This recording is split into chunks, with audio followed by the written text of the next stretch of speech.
মিচ্ছুবি, তোমার রিপোর্টটা লেখা হয়ে থাকলে তাড়াতাড়ি আমাকে দাও যে, তোমার জন্য ফেজের গেট আপ করা যাচ্ছে না।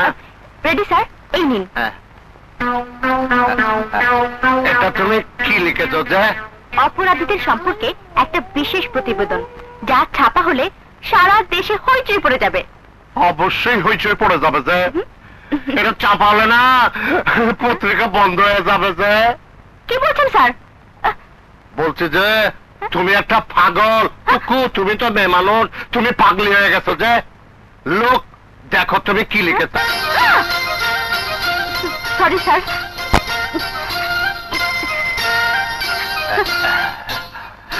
কাগজে কাটলে কি হবে যে, মন থেকে কি কাটা যাবে? বিশ্বাস করুন স্যার, রানার সাথে আমার মনের কোনো ব্যাপারই নেই।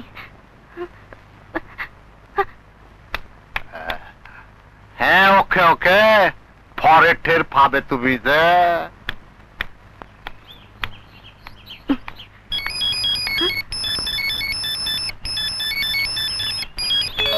হ্যালো সুমি, আমি তোমারই কথা ভাবছি।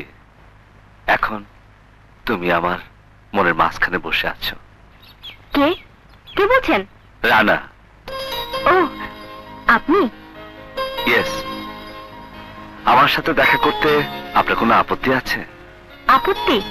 অবশ্যই। বিনা প্রয়োজনে কেন দেখা করব? এতদিন প্রয়োজন ছিল না, আজ আপনাকে ভীষণ প্রয়োজন।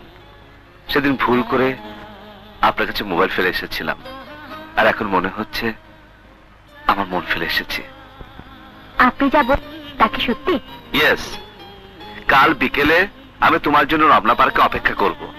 আমি আসবো না। আসবে। নীল শাড়ি পরে, কপালের নীল টিপ দিয়ে তুমি অবশ্যই আসবে। তোমার মানে আপনার কি মাথা খারাপ আছে? হ্যাঁ, তুমি আমার মাথা খারাপ করে দিয়েছো। মনে রেখো, কাল 5টা। শুনেছো তুমি? আমি যাব না, যাব না, যাব না।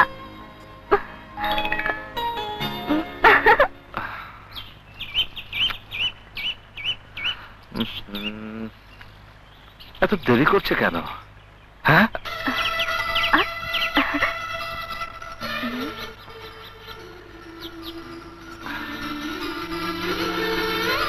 দেখাচ্ছি মজা। এই, কোন সাহসে তুমি আমাকে আসতে বলেছো? হ্যাঁ, আবার তাকিয়ে দেখা হচ্ছে। শুধু আসা নয়, নীল শাড়ি পরে আসতে হবে, নীল টিপ কপালে দিয়ে। কেন? তোমার নীল শাড়ি পছন্দ হতে পারে, কিন্তু আমার নাও হতে পারে। তাছাড়া আমি তোমার কথা মতো নীল শাড়ি পরবো কেন? তোমার এরকম অফারের কারণ কি? আমি কি তোমার প্রেমিকা? কখনোই না। সুমি, সুমি, সুমি, প্লিজ তুমি যেও না। তোমাকে নীল শাড়িতে খুমি, আমি তোমাকে ভালোবাসি। রানা, আমিও তোমাকে ভালোবাসি।